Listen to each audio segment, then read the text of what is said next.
I just want to provide a brief overview of the evening. I think we're all familiar with each other. Hopefully you've had some time to network and meet a few of us. But for those who don't know who I am one of your 4 council members at large, representing over 1 million residents. I'm so glad to have my colleague, Vice President Kate Stewart here, who you'll hear from shortly.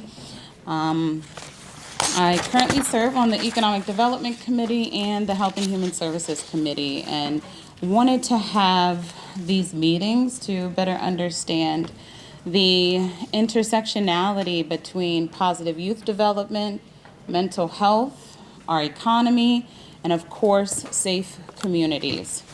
And so I wanted to thank all of the stakeholders who contributed to making these community conversations so powerful and so helpful for residents. For the past month, we've been working with our regional services office directors. Thank you, Mr. Newman. We've been working with our police commanders. All right, thank you so much for being here.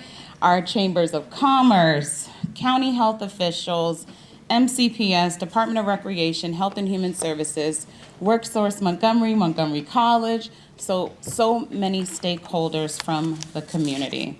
And as you noticed on your way in, we also had our resource tables, but before we get to our resource tables, just wanted to give a special thank you to my team who you've seen running around getting everything together.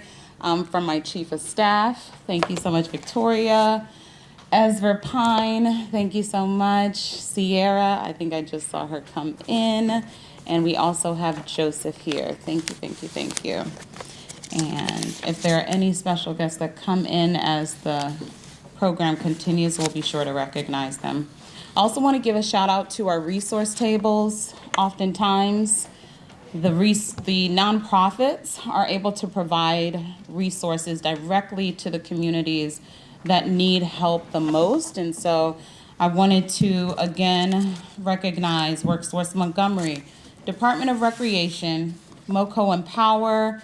We also have Greater Silver Spring Chamber of Commerce, Latino Health Initiative, the Children's Opportunity Alliance, Crittenton, Services of Greater Washington, the MBEF College and Career Academies, Gapbuster Incorporated, NAMI of Montgomery County, and PEPCO. Please be sure to stop by before you leave, and a lot of the representatives from those organizations will be joining us at our community conversations as this evening continues. And so, as you will see from the graphics, as I mentioned, we're hosting 5 of these and 1 more remaining. And if you need any information, want to share the bit.ly, it is case sensitive. It's MoCo CC 2024 2024. And I want to also thank the Public Information Office from Montgomery County for being here, and my community media who will be sharing highlights from this event.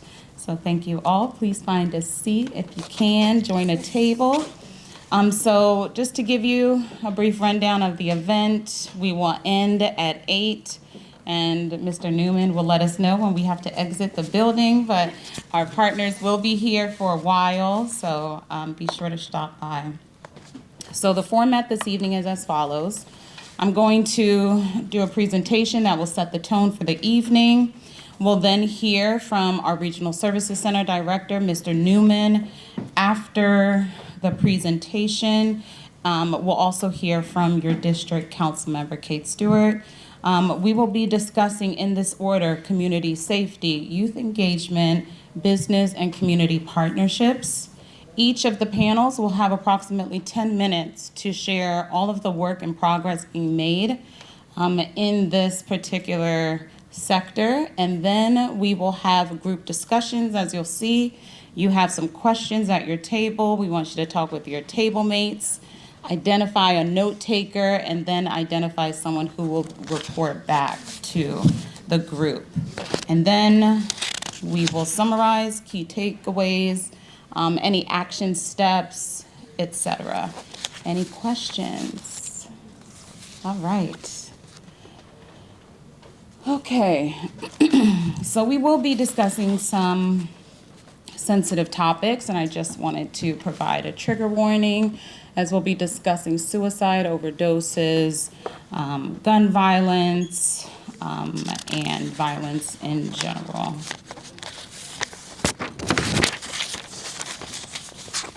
All right, so nationally, crime rates have fallen since 2020 to a 50-year low. However, in Montgomery County, crime increased for a third straight year. Early estimates from this past year show that crime rates have gone down, but this is still a significant concern as we aim to foster safe and vibrant communities for everyone. Youth crime has surged over 300% from 2022 to 2023 in Montgomery County. However, more youth are much more likely to be victims of crime rather than perpetrators, according to the Montgomery County Police Department. And with schools out for the summer, it's more important than ever before to ensure that, our students have positive youth activities to be engaged with. Furthermore, by show of hands, how many of you knew that Baltimore is building one of the most expensive capital projects in our state's history? Show of hands, $1 billion. Thank you, Ezra. So for those who don't know, with an expected completion date of 2029, Maryland will spend $1 billion over the next 5 years to build a new prison. Operating costs exceed over $100 million per year, $443 million more than initial estimates. Those are our tax dollars. And so we can create spaces here in Montgomery County for our youth to go, for our youth to be engaged, or there are places that will welcome them with open arms. Also at the state level, the General Assembly passed a law this past session. It takes effect in November. It extends the juvenile justice system to youth as young as 10 years old. That means 10 years old can be arrested and charged as an adult for a criminal offense. So the time to act is now, and I think these two statistics show the sense of urgency that we need to have when we're talking about solutions for our young people. As I mentioned, youth crime has surged, and now with gun violence being the #1 cause of death for our young people, according to 2023 crime data, juvenile-related crime has increased by 95% in Montgomery County since 2019. Robbery specifically increased by 108%. Chronic absenteeism and truancy. In our school system, 1 in 5 students in Montgomery County are chronically absent. Rates decrease in K through 8 and increase in high school. We also know that there are significant gaps in achievement and literacy rates for our Black and Brown students who are still well below benchmark literacy rates. MCPS's 2023 graduation rate decreased 71 percentage points to 89.63 from 90.34 in the 2021-2022 school year. These students that we are preparing in MCPS, our future workforce, we have to ensure that they are ready for the jobs that are coming to this community. We are #3 in the biotech industry, and if our students are not on grade level or above, they are not going to be competitive applicants for our employers to recruit from. Youth substance abuse. We know that opioid overdoses have been on the rise. Our Department of Health and Human Services has worked very hard to make Narcan more accessible in our schools and are training our students as well. We even have Narcan available at fire stations. We also know that youth mental health. This month is Minority Mental Health Month. According to the Montgomery County survey, the biannual survey, it was the #1 issue, mental health in Montgomery County. We know that youth suicidality, which includes suicidal thoughts, plans, and attempts, has increased from 2011 to 2021 over the past decade, affecting over 22% of high school students, and is disproportionately impacting Black youth. According to 2020 census data, Maryland is the fourth most diverse state in the country, and Montgomery County's diversity index is the highest, thus further highlighting the imperative to address racial and cultural disparities in mental health. Regarding economic development, there are 25,000 fewer jobs in the county than before the pandemic. We passed legislation on the council that incentivizes job growth, including over $20 million for our jobs initiative. However, we still have a lot of work to do to catch up with our neighbors across the region. And so now, all right, now that you know where we're at, we're now going to talk about some of the efforts that we've already undertaken in the county. You'll hear from Mr. Newman, who is going to provide a welcome, and also our district council member, Kate Stewart, and then we will transition into our panels. All right, come on up, Mr. Newman.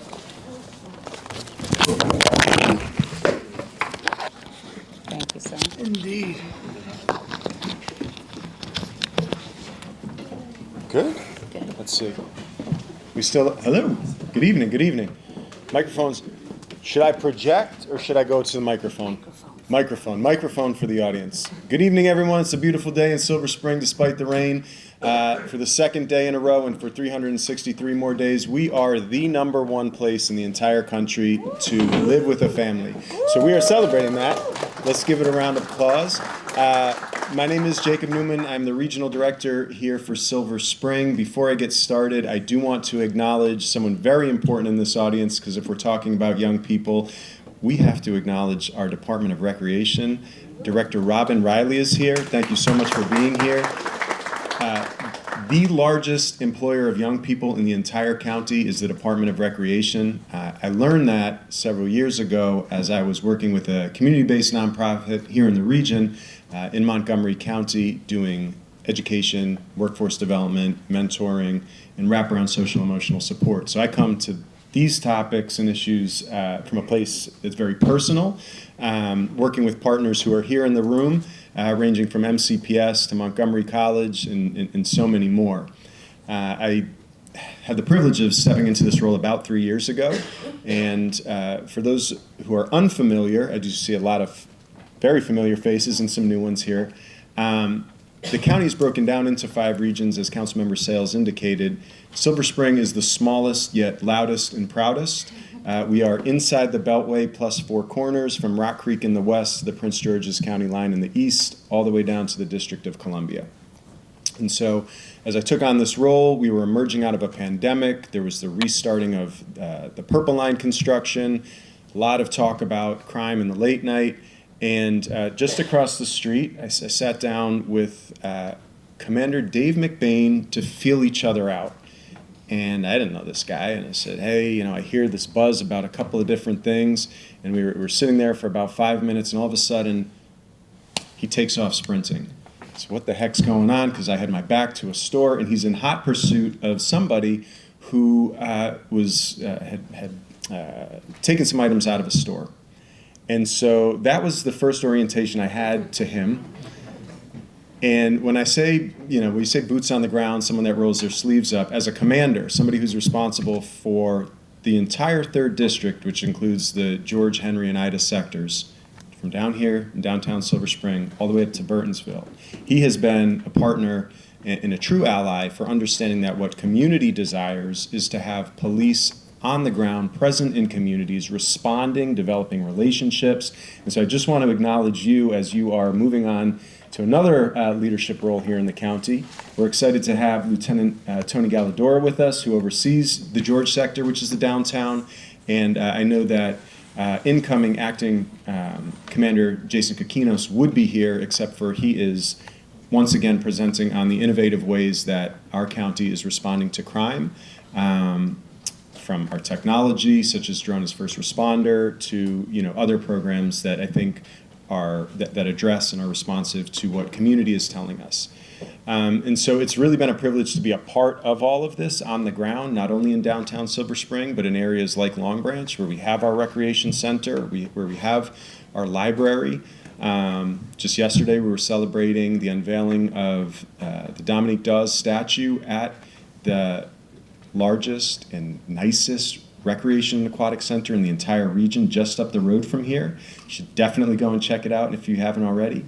But it's really, an opportunity to coordinate between so many different agencies and entities and impart a vision of where I started with Steve Neff a long time ago from MCPS, and talking about people personnel workers and how do we support counseling in schools, and then for folks who, either MCPS is not working out or a post-secondary four-year college is an option, how can we help to move people to a pathway where they find meaningful work and employment? And so as I look over to my left, WorkSource Montgomery, James LeBlanc comes in the room and he says, hey, we got this mobile jobs van and we want to do something with it. And it took a little bit longer than anticipated because of supply chain issues, but we popped up right here on Veterans Plaza as a pilot program, an opportunity to bring that workforce van, truck, amazing center, if you will, to the people. Not, stuck somewhere in a building somewhere where it's hard to get to, right here where hundreds, if not thousands of young people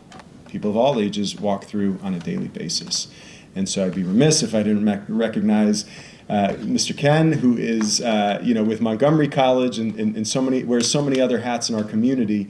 I think what I tend to celebrate and have the privilege of sharing with so many others is Silver Spring. We are truly a community that cares about each other.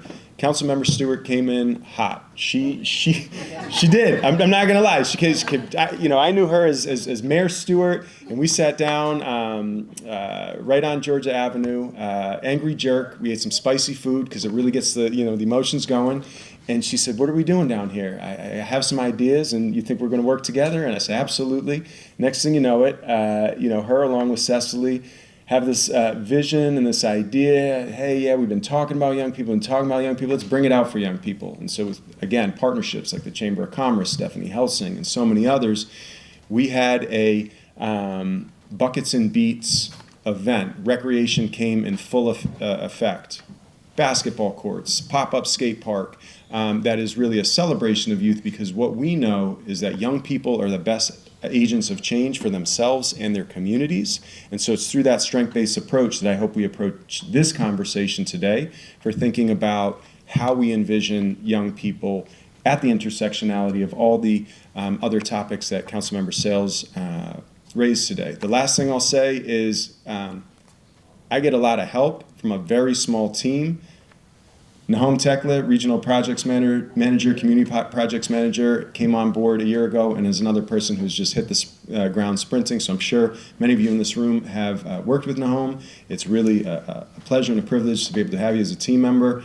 I got the 1 minute mark, so I'll just cut it short from there, but I want to say thank you and happy to answer any questions as they come up.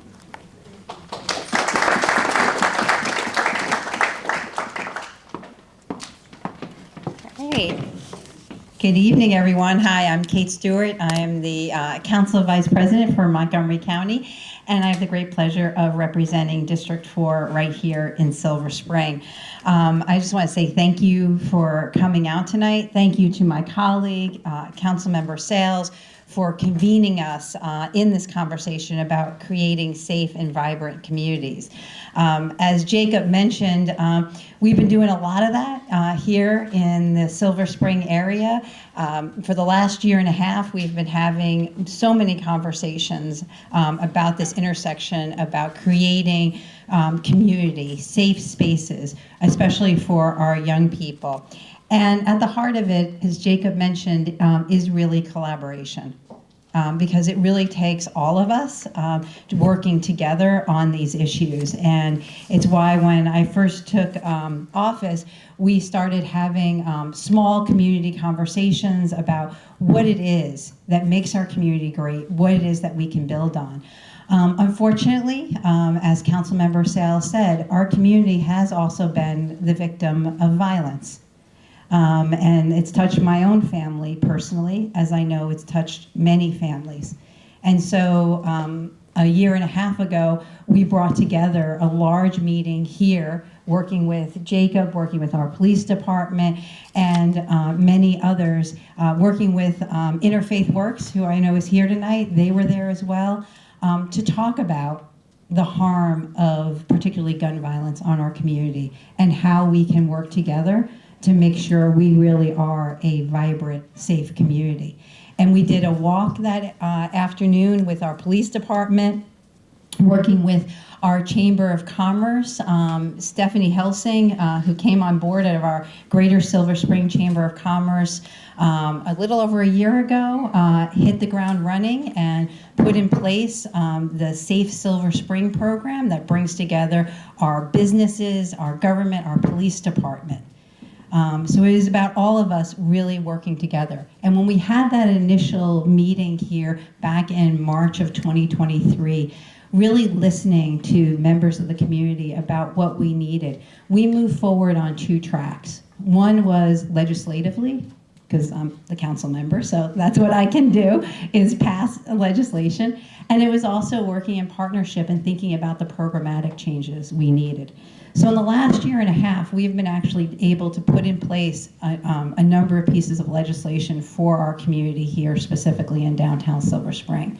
We've looked at putting in place public safety plans for our late night businesses to make sure that everyone is acting and behaving in the evenings, and that our businesses are also contributing to that if they're open late in the evenings. We also heard from people loud and clear that some of our businesses were being able to be open early into the mornings, and that was being disruptive to other businesses and the communities. So now, across the board, we have all our late night businesses closing at 2 a.m., and I'm sure Commander McBain can talk more about that. And another thing that is coming up on Tuesday that we're going to be introducing is a new pilot project we hope to move forward in the county on noise cameras. So I don't know how many people live close to the downtown area or places where you hear cars that have the mufflers, right? Wake you up in the middle of the night, you're sitting outside enjoying a meal, you can't hear. So we're going to look at how we can put in place to kind of rein those in a little bit more here in the county. But that's some of the legislation, but that's only part of the picture, because we also looked at how we can put in place some programmatic changes and working with our partners. And I'm sure Commander McBain will talk about, when he's on his panel, work here in Silver Spring for the Drone as First Responder program. We and Wheaton were the first in Montgomery County to have that, and what it's doing to help our police department respond to incidences and also help us de-escalate incidences and know when the police are not needed for something. So that's very important. We also looked at putting in place more resources down here. And as Jacob talked about, last summer, we were talking to a number of people and some of our business partners here, like Jason Musciri, who owns Angry Jerk Society and the Breakfast Club. And he was very interested in figuring out what we can do for young people. Because of COVID and young people coming back, as our MCPS folks know, it is and it was rough because of that disconnect with the programs we had, young people knowing about them. And so we were able to work with our regional services, the police department, our rec department to put on Buckets and Beats last year. And we did it when it was a half day at the schools to really give over Veterans Plaza to our young people. And we had over 400 middle and high school students here who were able to connect to over 20 different organizations, either Arts on the Block, arts organizations, or WorkSource Montgomery, or the Y, or Every Day, Every Mind, all of those to really connect and see the resources we have here in the county. And it also won an award from the National Association of Counties. So we won a national award for Buckets and Beats. And the other great thing is how these things create more events and create more engagement. And so from the Buckets and Beats event, we now have a collaboration of Youth Empower, which is a coalition of nearly 3 dozen youth empowering nonprofit organizations working here in Silver Spring, in Wheaton, and in Tacoma Park, coming together to figure out programming and working together for our young people. And our colleague, Councilmember Balcom, is going to be holding a similar Buckets and Beats event in her district. So this is what it means when we talk about collaboration and coming together and building on the work of those who came before us so that we can improve our communities. And I'm so glad to be with you all tonight. And again, just thank my colleague for bringing us together. Thank you.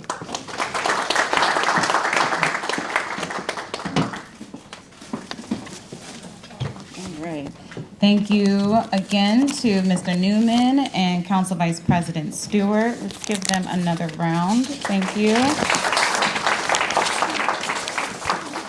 All right, now we will transition to our first panel. We'll be discussing community safety. Before I highlight some of the steps that we've taken at the local level, you've heard quite a few highlights. I did want to take a moment to acknowledge the fatal shooting of Sonia Massey in Springfield, Illinois. She was a 36-year-old Black woman who called 911 for help and ended up being fatally shot to death by an Illinois police officer. I would like for us to stop and take a moment of silence for her.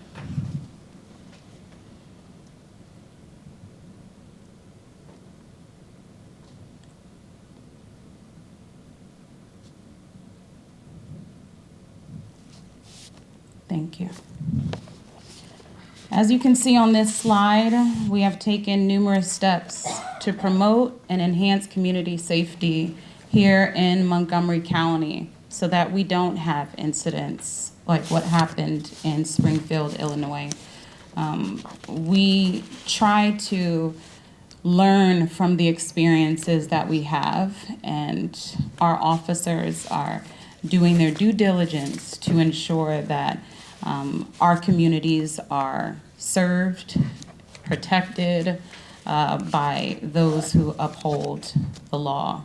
I'm glad to see that we have created the work, the county's first police accountability board and advisory commission on policing. I see one of our newest board members there. Thank you so much for being here, sir. They work with our law enforcement officers, collectively, stakeholders, public safety officials, to hold them accountable. Also, for example, this past budget, we increased the number of mobile crisis outreach teams from 5 to 7. The Crisis Center receives over 40,000 phone calls annually, and these teams are critical for providing mental health support. We also passed the late night business safety plan, which requires businesses that stay open overnight to develop a safety plan. And we also provided a wage increase of $20,000 to recruit new police officers at a time where our police departments are facing national shortages. We also, as you heard, allocated funding for the Drone as a First Responder program, which includes Bethesda, Silver Spring, Wheaton, Montgomery Village, Gaithersburg, and Germantown. Without further ado, I would like now to call up a couple of our speakers. Thank you so much.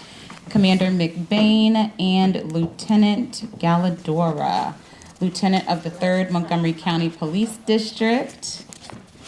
All right. So before you take your seat, sir, I'm going to give you the microphone. Thank you. times. So I'm going to try to knock out a whole bunch of stuff that we're doing in Silver Spring and be cognizant of the amount of time I'm spending. But so I want to be very clear. And a little over 3 years ago when I came down to Silver Spring and took over command, I was very specific, and I'm the same way today as I was back then. But our main strategy, our main job is to deter crime and the fear of crime. Because if we don't do that, then none of these programs work, right? So, but with that in mind, I also recognize that the second most important thing that we needed to do was to have meaningful engagement with our youth, because that's the future of this county.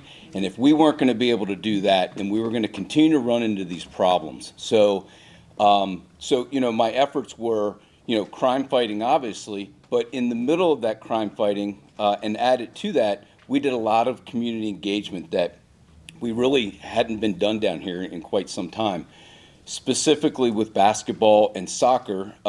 Most notably, or closest to downtown Silver Spring, down in Long Branch, we started a futsal program where on Thursday nights and sometimes Friday nights, we would play soccer in the Long Branch area. We would share a meal with these kids, and then we would just engage them. And that evolved into not just the kids playing, but now officers fielding teams, and we had teams combined with the kids and the officers playing. I will say the smartest thing I probably did was align myself with Robin, with the Parks and Rec Division, because she and her staff were like the workhorses in connecting us with the right kids. And so what we're hearing tonight is a lot of different stakeholders in county government and even in the private sector coming together. And this is not a police issue. This is an everybody issue. And I think that we all show that we can work together for just some great things going on in this county. So we're doing a lot of good stuff with the youth. My new role in the police department right now, I'm overseeing all community engagement and actually our CEO program. And my goal is to push out through all 6 of our districts the kind of community engagement that I was doing down here in Silver Spring. So I'm hopeful that that can continue. Switching gears here and trying to move quickly, I do want to say that Councilmember Stewart and I and Jacob, we talked a lot. We communicated about the issues we were dealing with down here, and that communication helped us have success in the programs that you were hearing tonight, with the nighttime safety plans, with the hours of operation, with a whole bunch of things that are going on in downtown Silver Spring. And we made some major impacts in the way we were policing down here and the way that we were engaging this community. And all the community engagement that you hear that really isn't just the police, realize that it's the police that are kind of around being assigned to these areas to keep things safe, and so that the youth can come here, or the community can come here and enjoy themselves. This area is a family-friendly environment, and that's where we try to keep it. Finally, the drone system. There's no mystery that we're having issues with the attrition of officers, and we have some significant decreased numbers. But I will say the drone is a game changer. Tony Galador's here. He runs with the program, and I would encourage you just to ask him questions later on when you have time. But basically, these drones are putting our officers back in service. They're giving our officers information prior to them arriving on calls. Our officers, when it takes them 5 minutes to get to a call, the drone has less than a 1-minute response time. I just will say, and there's a lot more to talk about with that program, the drone is not doing surveillance on you. The drone is a first responder, so it's going to calls that are active. With that, I've got my 0 minutes, and so I'll be happy to stay around all night and just answer the questions, so thank you.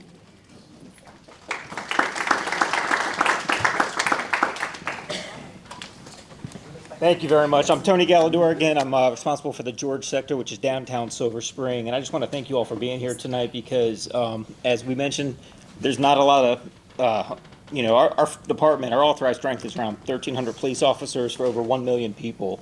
So if you do that math, we can't do anything successfully without the help of everybody in this room, all the organizations, the community members, everybody. This is a true partnership. There's no public safety without everybody working together and helping us do our job. So thank you for being here, for being part of the conversation. Again, our goal isn't, we know we're not going to wrest our way out of any problems. Our goal is really to prevent them before they happen, and then when things do happen, we have to respond, go there and work with the community to nip all the issues.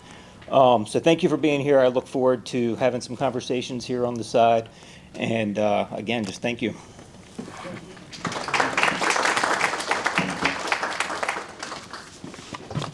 All right, thank you again to Commander McBain and Lieutenant Galladora. We are now going to transition into our first table discussion. And as you are identifying someone to take notes and someone who will be the reporter in your group, just wanted to alert you to the questions that we want your feedback on so far. What surprised you the most about this section? What else should we do to make communities feel safer and more welcome, with a particular emphasis on our youth? And if you are not at a table, I ask that you please find a seat at a table so we can have more collaborative discussions. And we will be timing, and yep, join a table, please. If you see an open seat, join a table. We have 7 minutes on the clock.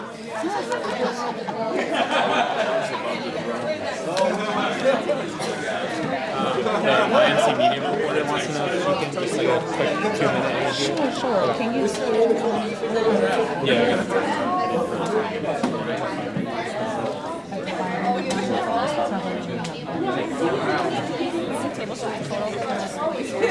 Yeah, I got Which table am I calling on first? I don't think I should be calling on this first table. All right, so we will not call on table 4. We will start with table 2. How did table 2 do? Does table 2 have a reporter? All right, okay, let's have a report back from table 2, please. All right, can you stand up, tell us your name and your connection to the community? All right, so hello everyone. My name is Danielle Moxley. I work with the Department of Activists, like at this event as well, being that this is something that does affect the community, so it's shocking to see that this room's not packed out when we do talk so much about youth crime, and the voices that speak about it are not in the room, it feels like, all the time. So we would like to see more of our community being more engaged in issues that affect all of us. Thank you. You want me to do question number 2? Yes, please. And then what should we be doing to make kids feel more safe and welcome? For some of the people who do come to downtown Silver Spring, they feel like they can't walk comfortably out here due to like the stares that they're getting, the comments that people say. And so we talk about, we know there's red shirts here because we know the police can't do everything, but like finding like we can get more red shirts if possible, or something that people can feel like, hey, there's somebody out there looking out for me while I'm out here, so I'm not by myself. Being that when you do come out here with their friends, they don't have to feel like they have to keep looking over their shoulder. They can kind of have that same privilege that college kids have when they walk on campus, know that there's so many blue lights out there that if they hit that, somebody's going to respond to them. So it's from that air, that space of safety would be really beneficial for them. All right, thank you so much for sharing. All right, table number 7. Do we have a spokesperson? Awesome, all right. Tell me your name and your connection to the community. I'm Tia Booker Condi, and I'm a resident. All right, thank you for being here. So what surprised us most about this section were the statistics about prisons, the amount of money being spent on the Baltimore prison, the fact that 10-year-olds can now be charged as adults. We found that horrifying. That 1 in 5 students is an absentee from school, and violence, suicide, absenteeism have all increased as a result of COVID. It's the new reality that we're dealing with. Overdoses have severely increased, and on a more positive note, 400 high schoolers attended the B&B event out here. And please remind me what B&B stands for. Buckets and beats. Buckets and beats. Okay. Okay. And let's see, what should we do to make communities feel more safe and welcome? More engagement events like buckets and beads. Info should be more accessible for events. For instance, 2 of us found out about this event by scrolling Eventbrite. We didn't really have any other information given to us. Any way for the information to be shared with us. We talked about youth should be the focus of some of these events. Have follow-up with the youth. For youth that can't come to us, we should find ways to go to them. And one of the examples given was homecoming week at school. It's very big. If we could be more of a presence at those events. I'm looking at the board here, and it says that a late night business safety plan is in development, but there's also a problem with daytime safety. I've been reading that several of our businesses are closing down. They're citing theft, violence, other problems at their businesses, and it's not all happening at night. Sometimes it's happening in broad daylight. My brother visited me from California, and there were teenagers throwing shoes in the Marshalls that he was in. Just randomly throwing shoes at people. Sensitivity training for officers and council members, non-threatening versus threatening.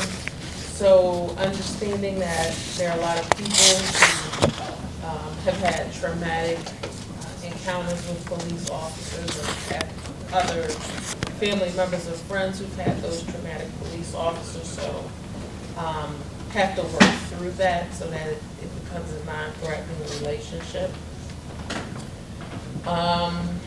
More crisis outreach team members are needed.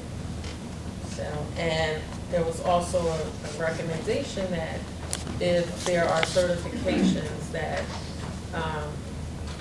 people who don't have that background can get to assist with crisis outreach, then that should also be brought into play. Thank you again for your feedback. Thank you, everyone. Let's give our tables a round. Thank you. We will now transition to our next panel, and as we are waiting for our speakers to make their way to the front, I wanted to also ensure that we recognize, one second. Yeah, so since we have one of our representatives from the Police Accountability Board, I just wanted to give him an opportunity to share quickly a bit about what that board does and any updates of your tasks for the upcoming year. Mr. Wright? Good evening, everyone. And first of all, I want to thank the Councilmember for confirming my appointment. It was dicey for a moment. She came in just in time. So inherent in the name is accountability. So we're there as a creation of the state. The state, after George Floyd said, hey, we really have to do something to make all of our police forces accountable.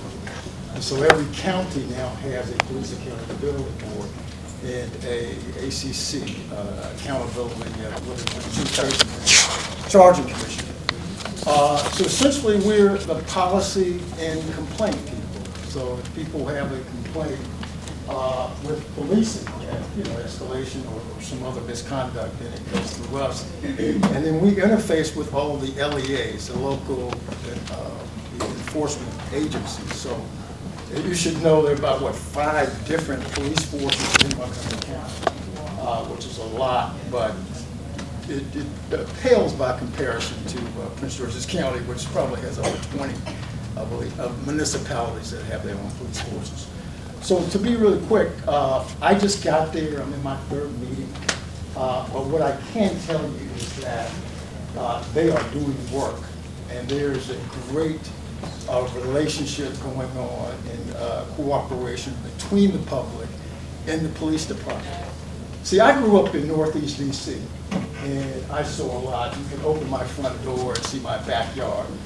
But we were a close-knit community. We had community policing. So what you're talking about, and I'm very encouraged to hear these officers talk about how they engage the youth, because it's very necessary to be on their level. Because if you know how to break dance, do that. Share that. Work on it. But work on that. But we too had the experience with hanging out with our police.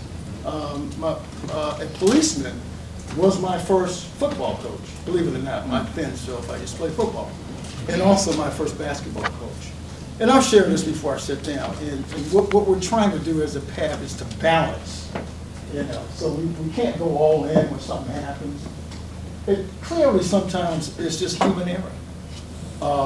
The situation that Councilmember just shared is very trying. I'm very emotional about that. He shot this woman in the face. It's hard to deal with, but that's why we're here. And one of the things that we have to do when something as egregious as that happens, we all have to speak out. Because these officers don't want to be associated with bad officers, okay?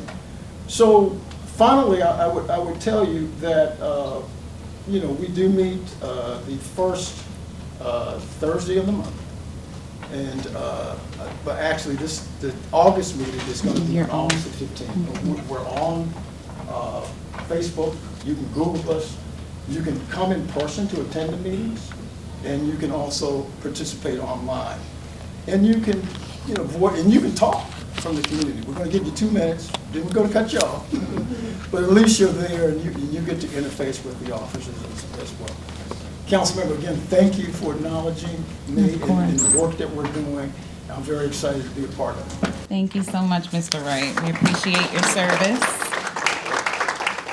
And so now we are going to hear from our youth engagement panel. I want to thank you all for your participation. This year, the county increased funding for the Youth Harm Reduction Initiative, comprehensively addressing youth safety challenges across county departments. We also supported programs like the Street Outreach Network, which organizes gang violence prevention programs and helps keep our youth out of trouble, especially during the summer months. In MCPS, the Summer Rise program exposes youth to career workforce opportunities.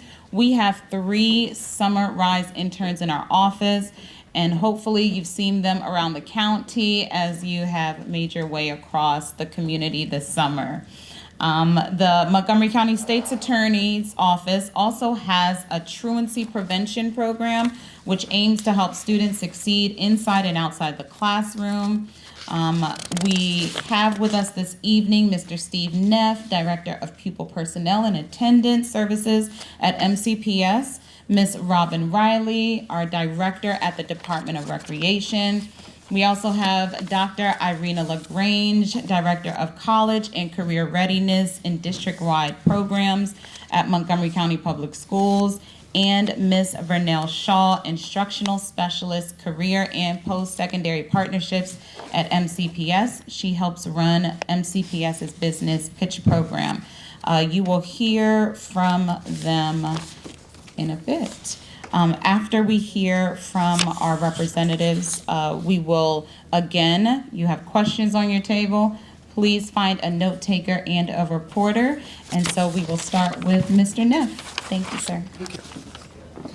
So good evening. I'm going to use my 2 minutes to talk about attendance. Montgomery County Public Schools has a multi-point attendance program that we have been implementing and are continuing to implement. It involves community outreach, promotion, the regular review of attendance data, as well as interventions. And we have seen gains, or I guess reductions is a better way to say it.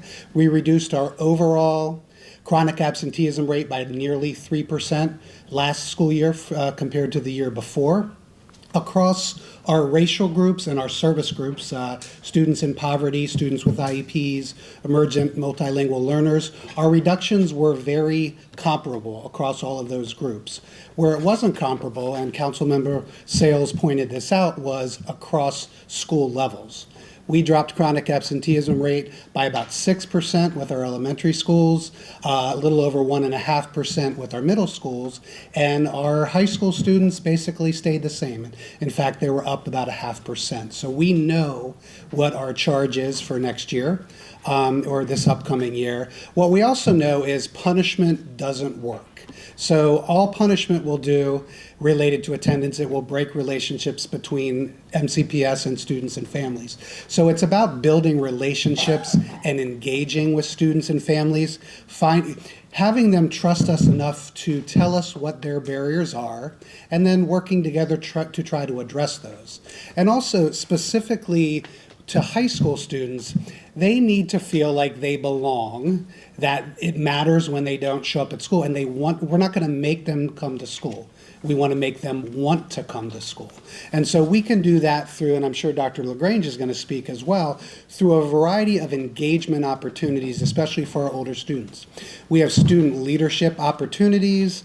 We have student service learning opportunities, which are basically volunteer hours, which gives students an opportunity to try things out related to careers or vocations that they might ultimately, be interested in. So we also want them to be engaged in our activities that are beyond the school day. Our police officers talked about engaging, youth in sports and things like that. We know MCPS data shows and national data shows that students who are engaged in at least one extracurricular activity do better. They attend school more often, they have fewer disciplinary issues, and they achieve better academically. So our charge is to continue to develop new and unique extracurricular opportunities and just find ways to engage, especially our older youth.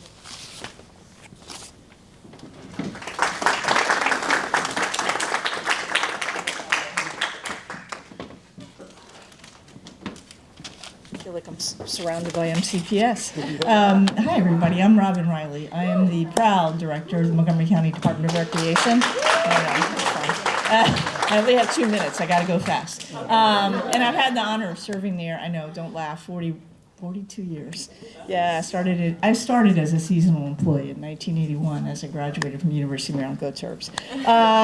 So I have a lot to say, and I only have 2 minutes. So I want you to write down our webpage. It's mocorec.com.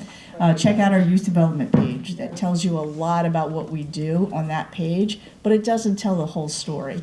I think one of the great things that came out of COVID, we did a lot of pivoting and turning, and we redefined who we were, and we really built strong relationships with lots of other departments that we necessarily didn't have in the past. One of those is with county police, others with HHS. Lots of those that have really strengthened where we are today in our community. It's great to see so many faces engaged here tonight, because that makes such a difference. We just heard him talk about it, but the impact of a caring adult in a young person's life can change everything for them. And that's what we do in our out-of-school time programs. So we have everything from elementary, middle school, and high school. And we try to build bridges so that those students stay connected in out-of-school time programs, whether it be Excel Beyond the Bell, Rec Extra, Rec Zone, high school programs. The high school programs are both lunchtime and after school, and those are 5 days a week at 6 high schools. Thankfully, between the county executive and the county council, our youth development team has grown tremendously because we are very successful in the out-of-school time window. We have almost 40 employees now in our youth development team. We continue to grow that each and every year, which is fantastic because they do a remarkable job in making the difference in young people's lives and their families. Not only do we do out-of-school time programs, we have really focused a lot on parent engagement. So we'll have events at schools and bring parents in, give them a meal, but connect them to resources, health and human services, food, library services, homework help, whatever it is. We do those wraparound things to make sure that they have connections or they know how to get those connections. We have a program called Rec Assist. I don't know if anybody has heard of Rec Assist. It's a scholarship program. Oh, Ezra, put that down. It's a Rec Assist program where families that are receiving county assistance or state assistance can apply, and then they get rec bucks put right on their account, and they can sign up for camps, classes, and programs very seamlessly. We talked about youth employment. that's an area that we've really grown, and we feel like that is an area we can continue to grow. If we can get youth engaged and employed, they're happy, they have financial resources, and they're staying connected with us. Our Teen Works program, we have one back there, say hi. It's usually a first-time employment opportunity. We have about 300. Overall, during the summer months, we have 3,000 seasonal employees. Let me repeat that, 3,000. That's summer camps, lifeguards. We have a Tech Connect program where Teen Works are working with seniors to teach them technology, Facebook, how to order their medicines online. So we have a lot of wraparound services. A lot of the other things you've heard us, we do basketball tournaments, we do soccer, futsal. We have a program called Soccer for Change where a student can get a meaningful soccer experience, but they have to attend school. They have to be in school to get that experience. We do a fashion boot camp. Councilmember Sayles was there last year. We have about 100 students who come on a Friday night and stay engaged. They learn to be on time, they learn teamwork, they learn financial literacy, they learn to take yoga and learn mindfulness, and stay connected. We had first time we did a youth urban art program this year where we had students each Friday night go to a different art center. They learned sneaker design, t-shirt design, cooking skills, culinary arts. And we took about 20 students and went around the county doing that, keeping them engaged on Friday night. It was the first time we did it. We worked with EveryMind and also had a mindfulness or stress-reducing component in each part of those programs. So it was super successful. We also have some rec centers that have extended hours. They're there in the evenings. We're there till 11 or 12 o'clock on Friday nights, so kids have a safe place to be and stay engaged. And that's a lot, and I have a whole lot more that I didn't even get to say, but I know Ezra's going to give me a hook. So if you have other questions, I'm around. And Commander McBean, I have some other ideas for us to do together. Rock climbing and kayaking are in your future.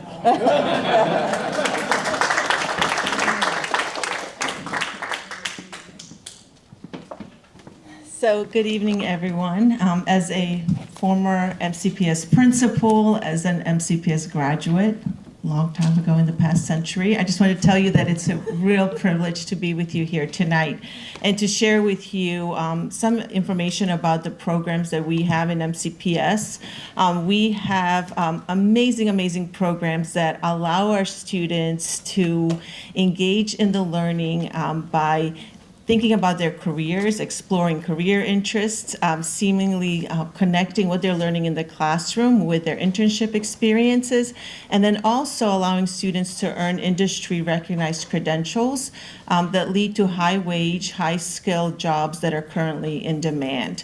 So we have 51 career and technical education programs throughout MCPS. They're available at local schools through our regional and countywide programs.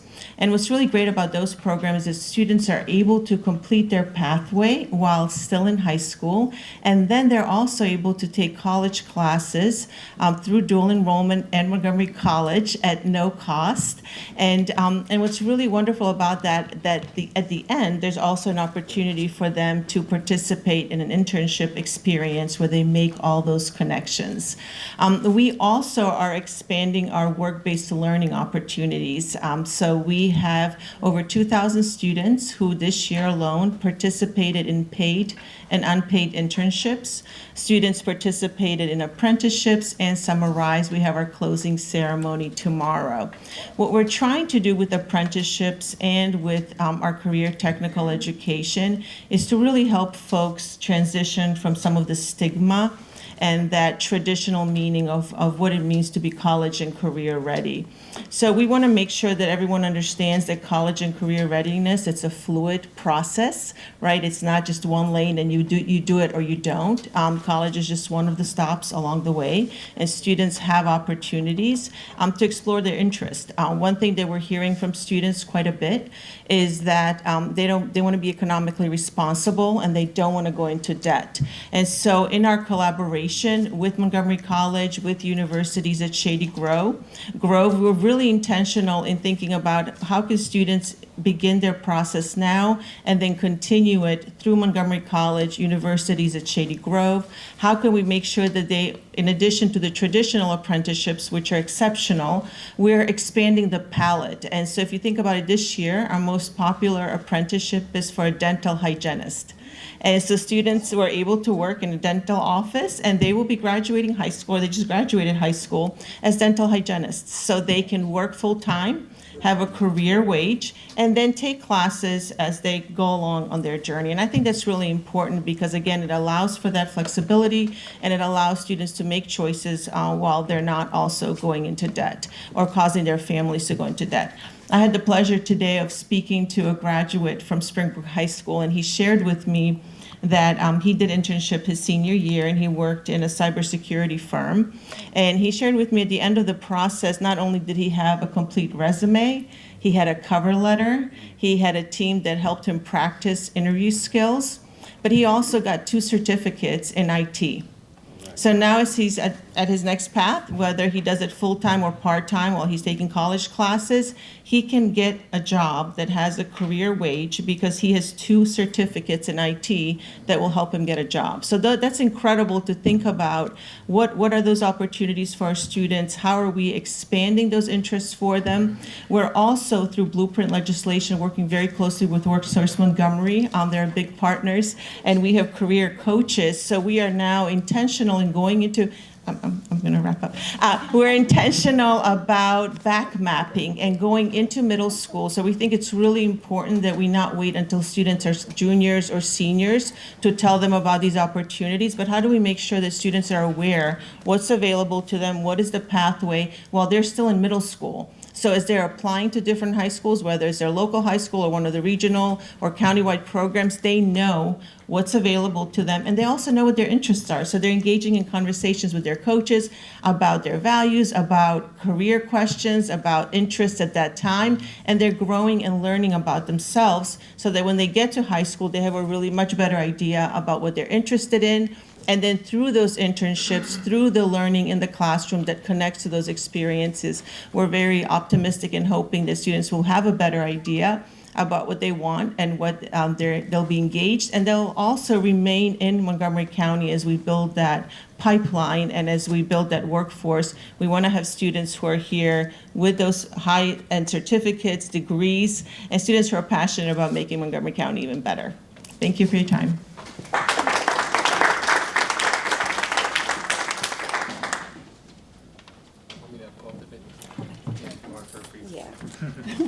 All right, good evening.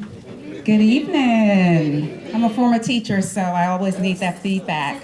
Okay, so my name is Vernell Shaw, and I am fortunate enough to work with MCPS in the same department as Dr. LaGrange runs. And so she said that there are 51 different CTE programs, and so we fall under, or I fall under, the Division of Career and Post-Secondary Partnerships and Career Advising.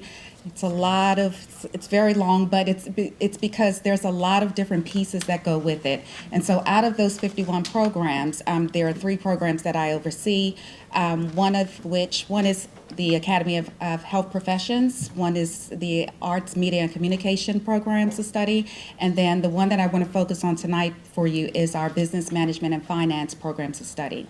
And so, and it is, our director is Dr. Genevieve Floyd, who couldn't be here tonight, and I wanted to share with you one of the particular programs that we do that engages our students, and I was very honored to be welcome here to share this with you tonight because this is one that one of our council member has come to before, just to check out and see what our students are doing, because we do have students who are unsure about what they're doing, but we also have students who have a little bit more direction, and we want to make sure that we're able to help steer them through their high school experience into college or directly into their careers. So we have our annual business pitch challenge. It's hosted by our Business Management and Finance Program Advisory Committee. And that is comprised of business professionals, higher education professionals. It's open to teachers, community members, parents, and students. And they work together with me to put this on every year. And so we do have a video that I want to share with you because I think that's going to give the gist of what happens during this event. Young entrepreneurs presented their ideas in front of a panel of judges at the annual MCPS Business Pitch Challenge. Students from 6 high schools participated in the Shark Tank-like competition. Every year, the students tend to be even more creative, more innovative than the year before. So I'm just looking forward to seeing all of their pitches and celebrating with them. To qualify for the contest, their business ideas needed to be a solution to an existing problem, improvement of an existing product, or creating a need for a product or service. These things are always really intimidating, at least even for me, but it was just refreshing to see so many young, budding entrepreneurs just get before, us, pitching their ideas, and just hearing about all the different things that they're doing. Students from Northwood High School won the first place prize with their idea for a financial literacy app.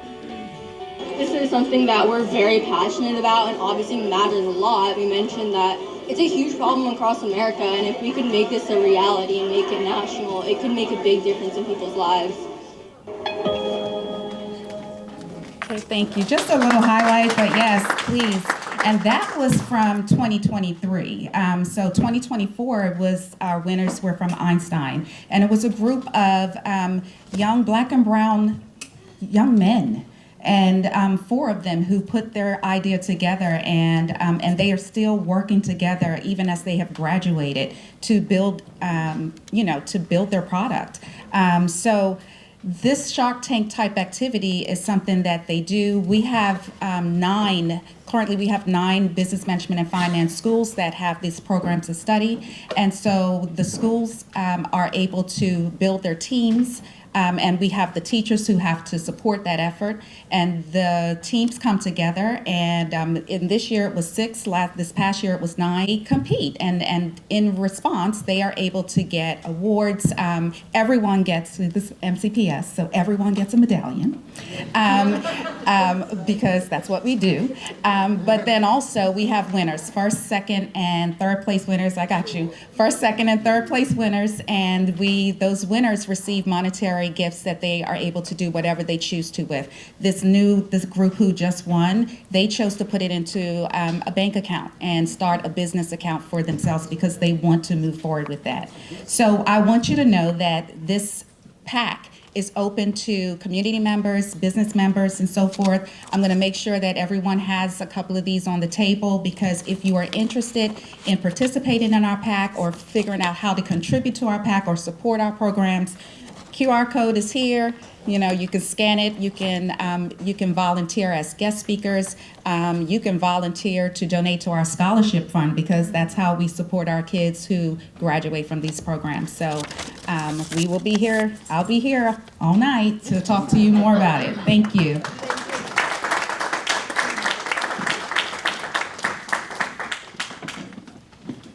All right, thank you again to our youth engagement panelists. Thank you so much for all the information you shared. You now can turn your attention to the 2 questions on your table. We are collecting these responses, so please be diligent in your note-taking so that we can actually implement community-focused initiatives to build upon all the great work we are already doing. And don't forget to identify your note taker and your spokesperson. And I just wanted to point out that Dr. LaGrange and Miss Shaw both had my daughter. Dr. LaGrange was the principal at Tilden Middle School when my daughter was there. and now they have both moved on to MCPS's administration. And then we also had high school with Miss Shaw. Miss Shaw was the career coach for Gaithersburg High School and helped our kids find incredible opportunities. My daughter graduated with a dual degree, and so MCPS does not play around if you take advantage of the many opportunities that are available. We spend billions of dollars to create these opportunities, and so it's important that we continue to have that ripple effect and take advantage of them. So 5 minutes on the clock. We will check back in shortly. Thank you so much. Who's going to be our reporter at the table? What's your connection to the community, Laura? I work for the Children's Opportunity Alliance, the county's newest early care and education coordinating entity. I'm also a Silver Spring resident, mom of kids 4 and 7, so I'm not quite up on youth opportunities yet.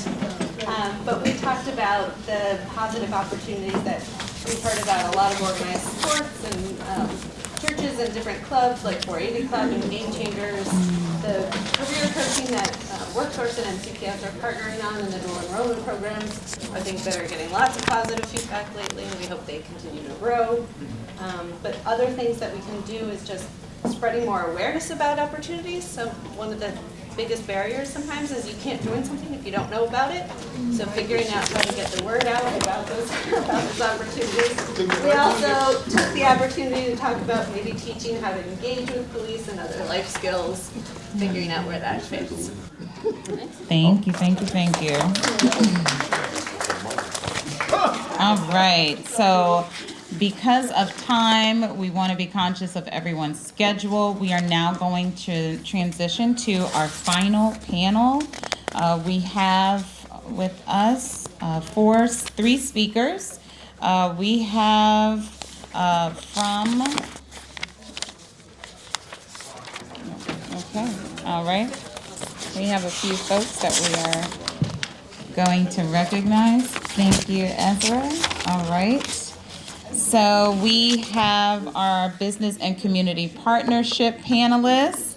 As discussed initially, there are 25,000 fewer jobs in the county than before the pandemic.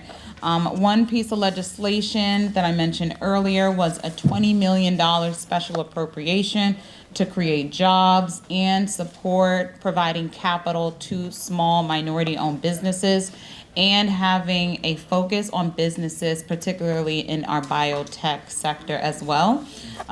We have partners like WorkSource Montgomery, the Montgomery County Economic Development Corporation, our local chambers, MCPS, Montgomery College, and the universities at Shady Grove.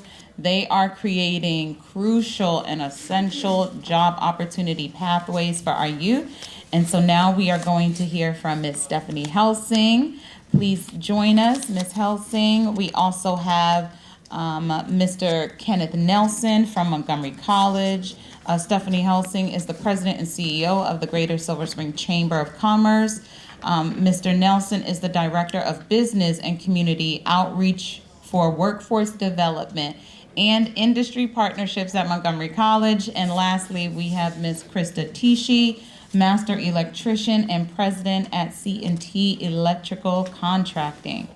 Take it away, Ms. Helsing. Congratulations. Nice to see you. Perfect. I'm not going to look at Ezra. My name is Stephanie Helsing, and I'm the president and CEO of the Greater Silver Spring Chamber of Commerce. We represent about 300 employers, mostly minority-owned small businesses in Silver Spring and surrounding areas in Montgomery County. And in case you didn't know, we were just voted #1. So I really want everybody to celebrate that. This is such a win for a fantastic community and for other people to finally recognize what some of us have been shouting about for decades is really fantastic. So I get to start my speech with that. So the Chamber's always been about making Silver Spring a thriving community, a place where people do want to live, work, and come to enjoy what so many of us do love about our wonderful arts and entertainment venues, our Veterans Plaza, our brewery, our diverse restaurants, our outdoor gathering spaces. And for the purposes of this community conversation, I want to highlight some of the long-term business community collaborations that we have been working on, beginning with the Silver Spring Safety Alliance. So regarding overall safety and security, the Chamber actually created a direct partnership with MCPD called the Silver Spring Safety Alliance. The program's a business community's way of letting the greater community know that we heard your concerns. We're not ignoring you, but we actually want to do everything in our power to ensure the safety and security of this community and be a very active part of the solution. The Chamber also has been proud to support a number of initiatives, some of them that have actually been mentioned here today, like actionable penalties to decrease the street meetups and car rallies that were happening at intersections here, University, Burtonsville, and then the reevaluation of prior youth criminal justice reform policies to create those wraparound services that we were told were going to happen and to actually make them happen. We've also been proud to support initiatives at the county level. We've been able to support things like the late night establishments bill, which was mentioned a little earlier. That was expedited actually by the county executive and began on April 10th.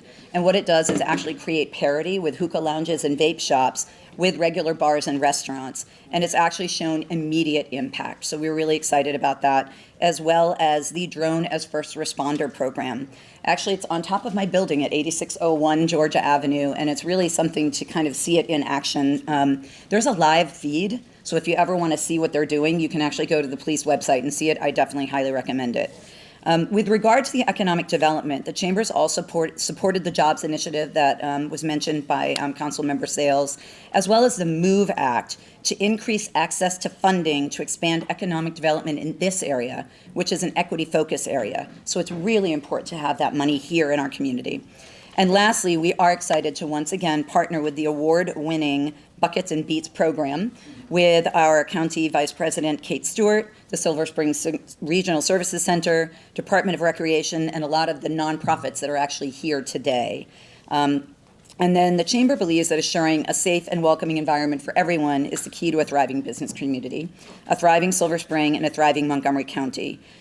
That we look forward to continuing our work to the broader community for the County Regional Center, the Urban District, and MCPD on making Silver Spring be the place that we know it can be. It's really hard to speak so quickly and get all your thoughts in. I apologize for the stumbling. But thank you very much. If you have any questions about what else the Chamber is doing, because like the Recreation Department, there's a long list, you can go to gsscc.org. Thank you very much. They're so scary. It is. And I really needed you to say that. Hi, I'm Ken Nelson. I have 3 minutes. Is that right? Yes. Okay. Okay, I'm not going to look. I'm not going to look. I'm from, yeah, I am. Are these your glasses? No. Okay, these are yours? Okay. Oh, here. Yeah. Don't take my time. Haven't said that in a while. I'm Ken Nelson, and I have a question for you. Do you know an MC graduate? If you do, raise your hand. I do too. Which means that we have a relationship already. And it also means that we have a desire to do one big thing. We want to improve the economic and social mobility of the people in this room and the people who will come after this room. We're in partnership with a lot of the organizations that are here. We have a team of people in front of me. They didn't know I was going to do it this way, but I am here for only a couple of minutes. We have our East County people here. Please stand up, raise your hand, because we want you to be part of this. We won't be able to do any of these programs. It doesn't do any good for us to have a program and you not show up. So we want you to contact with her and make certain. We also have, for those people in your community who want to be first-time students, first time going to college. Anybody in the room know somebody that's like that? Somebody raise a hand. Please stand up. I want you to raise up your hand, please. This person is part of our Educational Opportunity Center. When you go to her, get her card, go to the webpage, you will be able to find a way, a path to get the skills you need to get to the job that you have, the future that you have. What we like to do at Montgomery College is transform people. Bless you. We want you to know that when you work with us, you're working with a team of people who can make things happen. Not because we're all of that. It's because of the desire of folks to do that. Give me about a minute and a half, I think. Thank you. We want you to understand today that the biggest thing that we want you to go away from here is Montgomery College is here for you to help you become a better you and a better Montgomery County. We have our challenges, but we are just downright stubborn about how we're going to make somebody get better. We're happy to be part of the Silver Spring Chamber of Commerce, and we're also happy to be part of the Silver Spring Downtown Rotary. Didn't think I was going to get that in, did I? All of us are working together to make certain that this community is better. You have scouts, you have everybody. But the problem that we face every day is people don't know about the opportunities at the college. We invite you from this point on, if it's anything in Silver Spring, engage us. We're going through a transformation. We're getting new people on. We're getting more programs on. But the one thing that we are dedicated to is collaboration, working together to make something that we didn't have yesterday be very long-term for today. Does that sound like something that you want to work on? Yeah. You don't sound very enthusiastic to me. Is that something you want to work on? Yes. If that be the case, let's talk after this meeting and have a great day.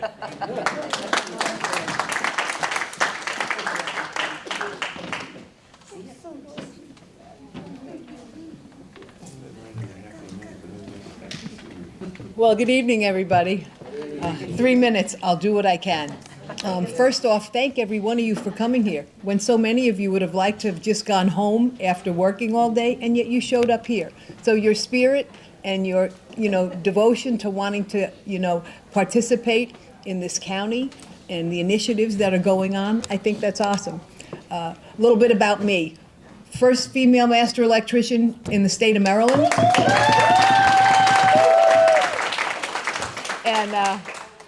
And enjoyed most of every minute of my training along the way.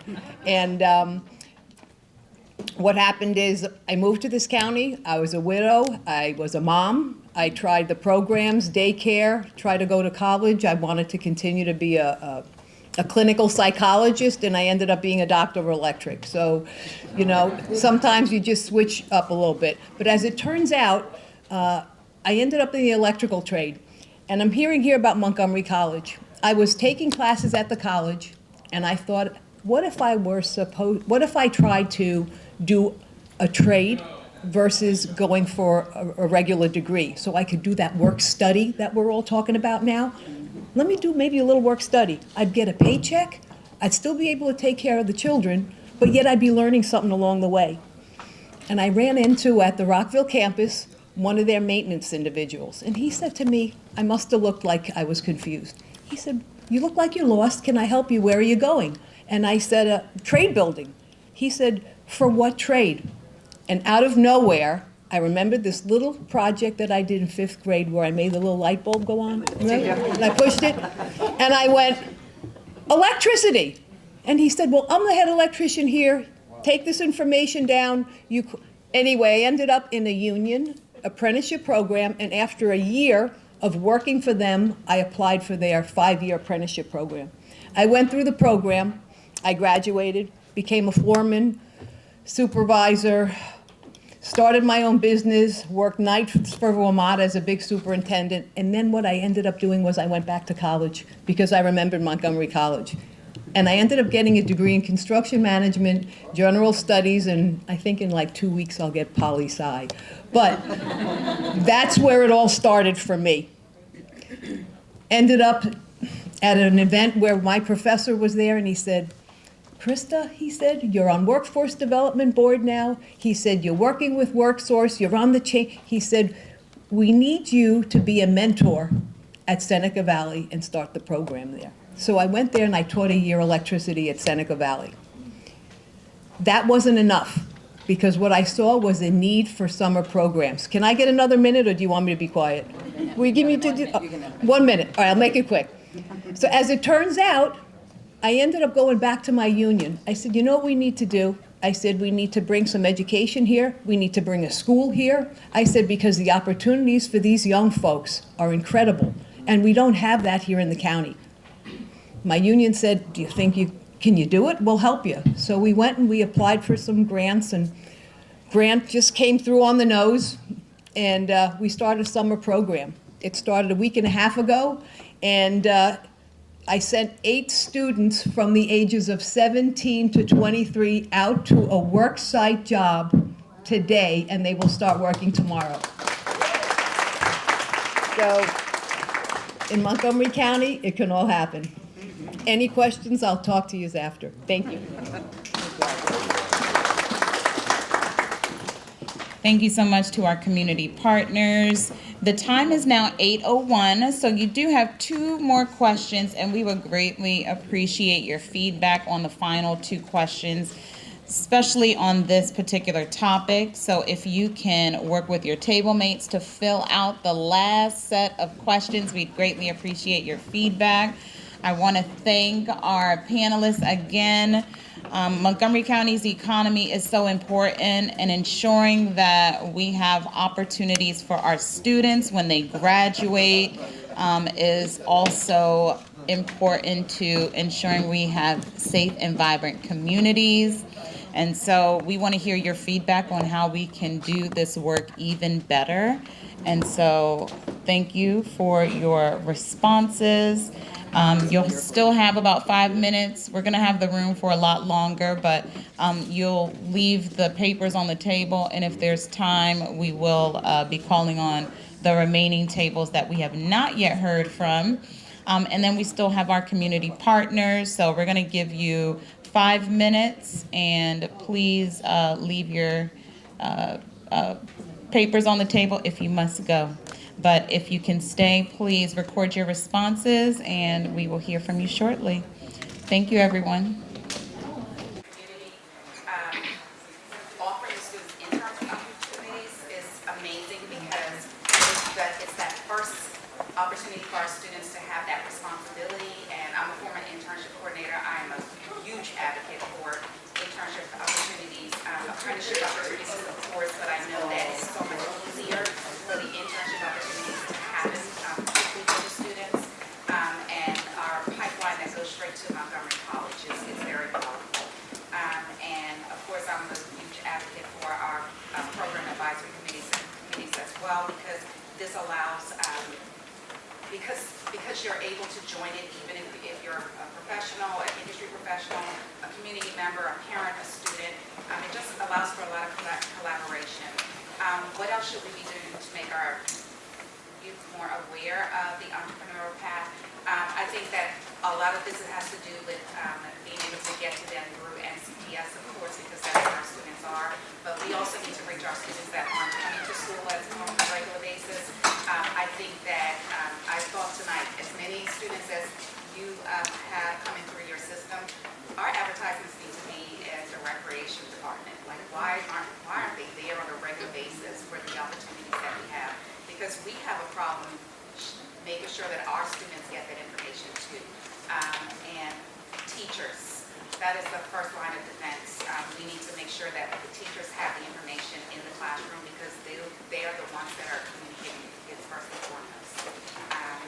QR codes, got to get those out. We have to have the students have access to everything on their phone.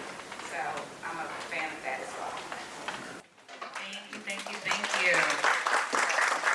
So as we discuss our final, as we wrap up, I just wanted to turn your attention to the social return on investment. The whole reason why we are here is so that we can formulate solutions to ensure that none of our young people succumb to some of the statistics we heard when we first started this session.